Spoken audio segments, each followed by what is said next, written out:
UFC Fight Night Walker versus Mingyang takes place this weekend, and it's honestly a pretty decent fight night card. It's taking place in China, one of the first times they've gone back to China in oh so long. There's honestly some bangers on this card, and today I'm going to go through all of the fights, prelims to the main event, give you my predictions, tell you who I think is going to win and why. Before we get into this, if you're new around here, leave a like on this video. Also, hit the subscribe button and the notification bell so you never miss out on an upload. Let's just get right into it. Now, before we jump right into this, this is going to be an absolute butchering of names.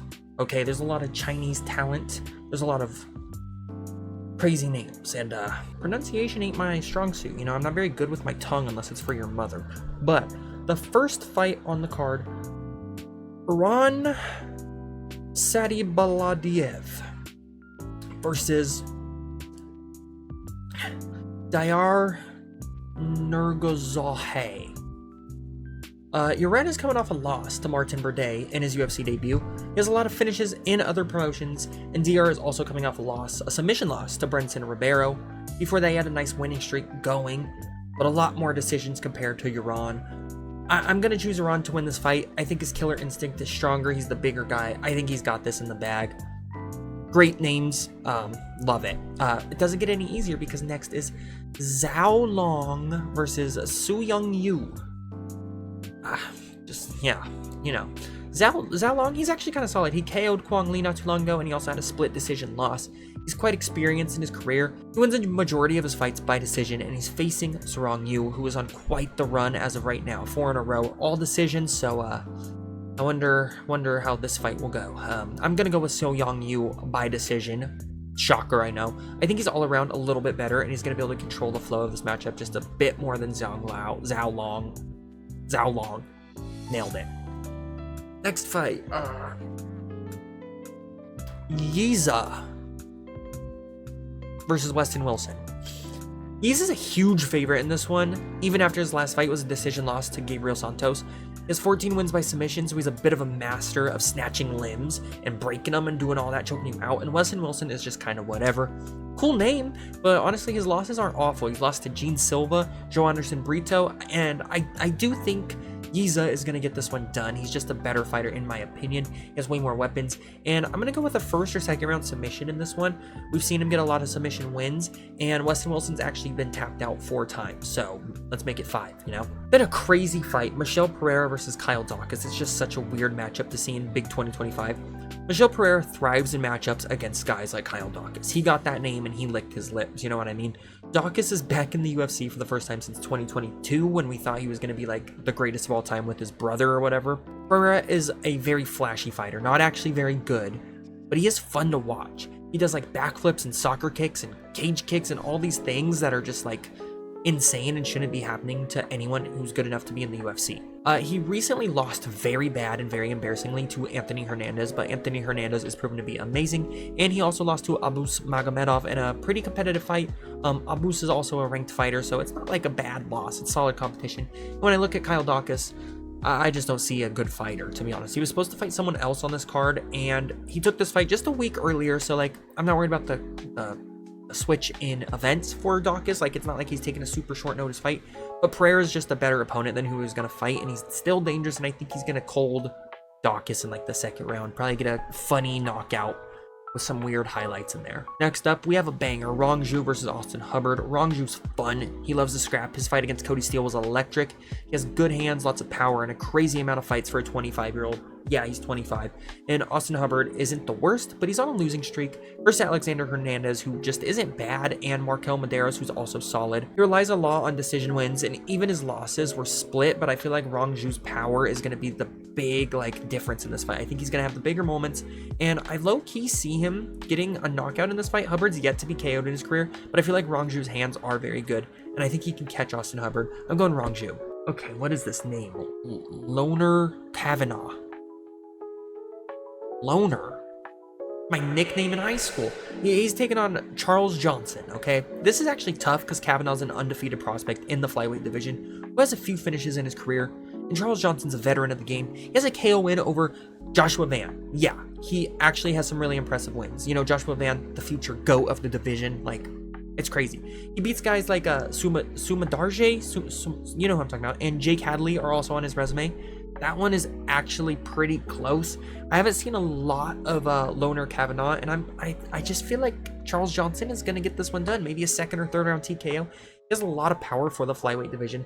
Gets a lot of finishes. I'm gonna trust Unk in this one. Jesus Christ, what is his name? I swear that says Misha Tate. No, Mahasate Isier versus Gage Young. This is an annoyingly tough one. Misha Tate, I'm just gonna call him Misha Tate.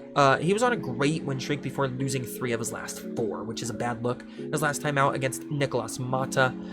Gage Young has lost to guys like Killen Saukilid or whatever.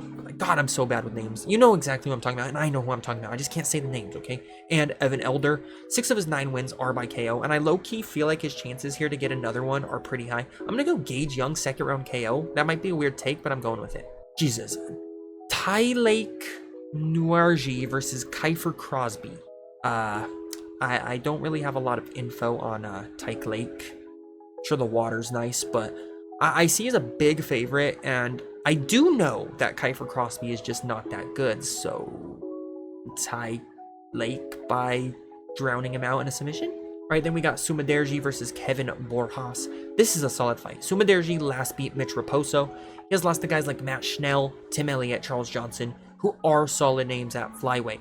When he wins a fight, it's a KO 87% of the time, but Kevin Borjas is solid. He last beat Ronaldo Rodriguez, who's just not that good. He lost to Joshua Van, who's, like I said, the next flyweight GOAT, so it is what it is. 80% of his wins are also by KO, so this, on paper, this should be a finish. I'm low-key feeling a Kevin Borjas win. I feel like he's solid, and they both only lose to solid guys. This is a fun, interesting matchup. I honestly kind of see it 50-50, but I'm going to go Kevin Borjas getting a third-round finish after a pretty scrappy fight. Okay, here we go. These last 3 fights are actually pretty fun. Sergey Pavlovich versus Waldo Cortez Acosta. What is the heavyweight division in 2025, man? Oh my god. Pavlovich is coming off a win against Jairzinho Rozenstruik by decision. Jairzinho Rozenstruik, of course, cut from the UFC for some reason. Pavlovich was the absolute boogeyman of the division, of the entire sport, before Tom Aspinall killed him. And when he fought Rozenstruik, it was supposed to be like his comeback fight. He was supposed to knock him out. He looked so tentative. He looked scared. He even shot takedowns. Losing to Aspinall and Volkov back-to-back really hurt his aura and his confidence. But Waldo Cortez Acosta is a bum. He's just like a fat heavyweight with somehow 14-1 in the sport. I'm not even kidding. He just beat Sergey Spivak. Don't know how. He has wins over Andrei Arlovsky, Robelis Despain, and Ryan Spann, which those guys have 3 things in common in the year 2025. They're all garbage. It's just true. I don't know, man. Pavlovich should knock this guy out in the first round, and if he doesn't, I don't know what to say. If Waldo Cortez Acosta wins this fight, I'll start wearing like bra and panty. I swear to God, I will.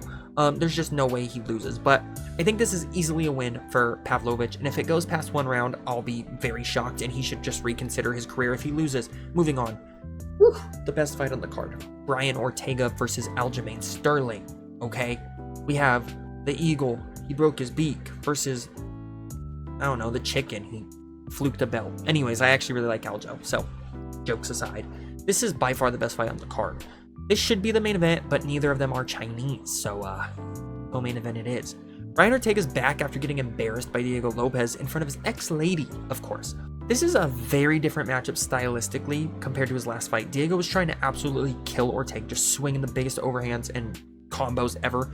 Aljo's gonna try to out-grapple him, outpoint him. Aljo is so good, but you aren't as worried about being KO'd by someone like Aljo like you are with someone like Diego Lopez. Ortega has a win over Yair Rodriguez, which is honestly embarrassing for Yair.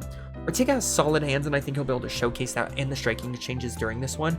His grappling's great and fantastic submissions, but I can say the same exact thing for Aljamain Sterling. He's crafty, he's an underrated striker. I think he has more tools and weapons than Brian Ortega. Brian Ortega's like a good boxer. I think Aljo has everything. He's got kicks, knees, elbows. His grappling's just as good as Ortega.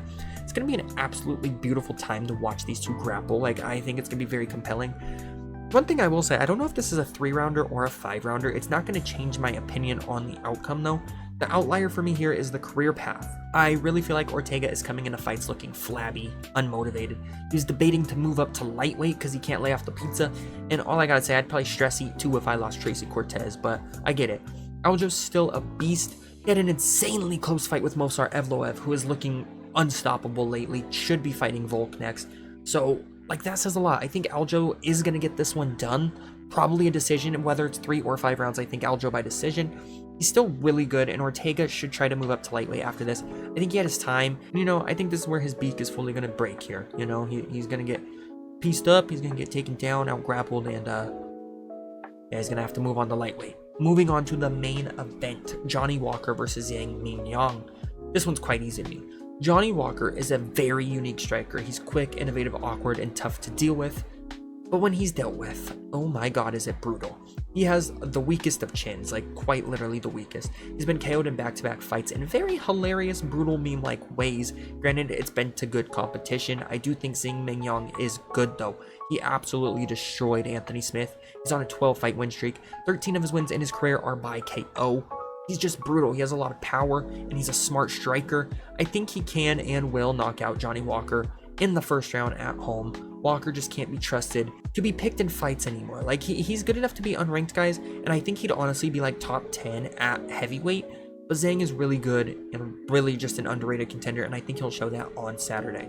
So those are my picks for this weekend's card. Hopefully none of the fights fall out. I'm very excited to see Aljo versus Brian Ortega. Definitely the fight I'm most excited for. And very curious to see if Pavlovich will actually knock someone out or if he's just gun shy again. Waldo Cortez Acosta wins. God, like, that has to be my lock, is Pavlovich beating Waldo. Like, it has to happen. Zhang Mingyang is definitely going to beat Johnny Walker. If he doesn't, it's going to be insane. But yeah, those are my picks. If you're new around here, please again, leave a like on this video, subscribe, comment down below who you think is going to win this weekend. We're going to do fights to make after this, and we're going to do fight recap, all of that. So thank you guys for watching. See you later. Peace.